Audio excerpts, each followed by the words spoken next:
Here's the deal, right? There's a hole down the middle that you open up, and I can either stick it in the middle of the door, or I can stick it over top of the handle, or I can stick it near the handle. And I fear that if I get it wrong, you're going to give me a hard time. Why would it not just be in the middle of the door? Okay, done.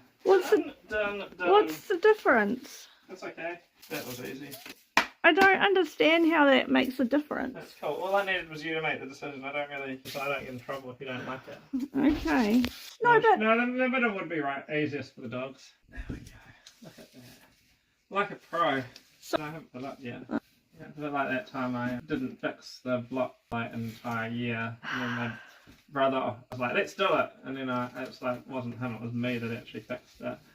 And worked out how to fix it. And how long did it take? Less than 5 minutes. Yeah.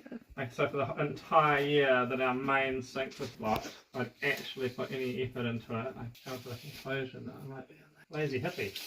Sometimes. It's taking up a lot of my energy. This is a lot more tedious in my imagination. But I might need to make it look like it's harder and takes longer, or else you'll go, why didn't you do this before?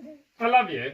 It was relatively easy. There's some problems with this. What? It wasn't actually designed for a sliding door.